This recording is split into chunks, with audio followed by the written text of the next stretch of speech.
Welcome back. This is the second of two videos on the building of this proa. As soon as the outrigger and arms were ready, I took the boat down to the water with paddles. Without a rudder or centerboard, the boat was pretty hard to control. So the next step was to make a rudder. I wanted a kick-up rudder, so I cut the tail end of the stern off. I bonded in a bulkhead and a tube to carry the rudder shaft. The rudder was hollow section made of plywood with a fiberglass skin.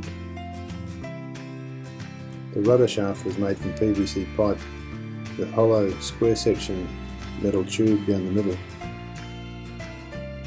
I was lucky enough to find two nylon bearings out of an old roller door that fitted the rudder shaft perfect. This is how it looked in the end.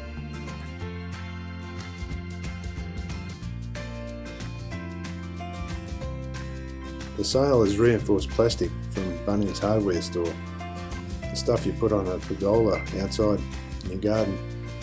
After 2 years of use, it's not a rip or a tear. Total cost, including the cable ties, is probably about $10. Pine framing cut down the middle was glued onto the tops of the sides to form handrails. The seats were 10mm plastic honeycomb with a layer of 600 gram double bias either side. Really strong and rigid. There was a lot of sailing done after the boat had reached this stage. It was a 1.5 kilometre walk to the water with a few ups and downs, but an easy walk. Is it the crispy? No, it's pretty It still looks very pristine. The boat always seems to draw plenty of attention.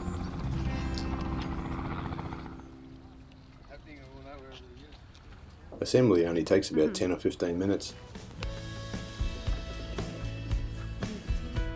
4 bolts hold the arms onto the boat and 2 elastic straps hold the arms onto the outrigger. I was going to replace this with nuts and bolts, but actually the system works well. Yeah, I think a bolt and a nut will speed the process up. Be a little bit more stable. Oh, going right over the top of the buoy.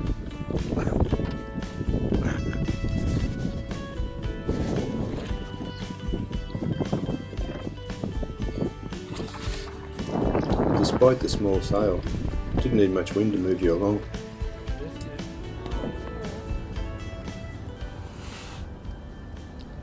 Okay, back to paddling duties.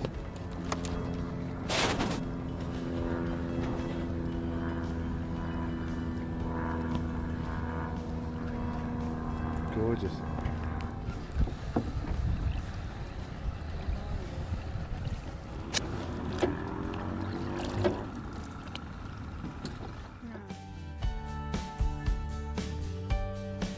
The boat even caught the attention of the local newspaper. The boat was continually evolving. Once I got a 3D printer, the sky was the limit.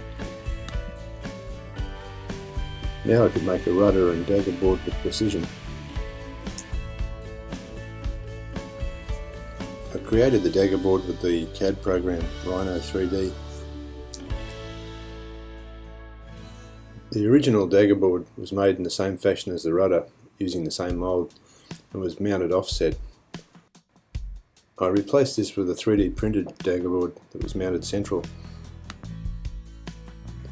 So it was possible to produce really precise fits. But 3D printing is not a production process. There's over 100 hours of printing to make the dagger board. I printed the rudder as well. There's no comparison to the handmade boards. The boat steers with absolute precision and goes upwind like a tractor. I've made quite a few parts now with the printer.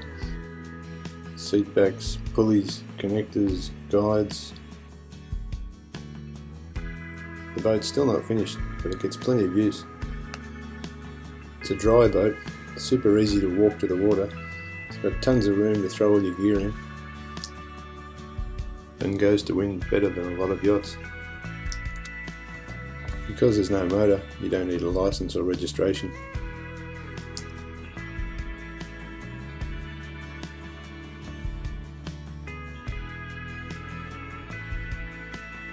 Building a boat's not really difficult, it just takes time. For very little money and some enjoyable evenings and weekends in your shed, you can create a little craft no matter what design or shape it is. It can bring you hours of pleasure, sailing, fishing, or just getting away from it all.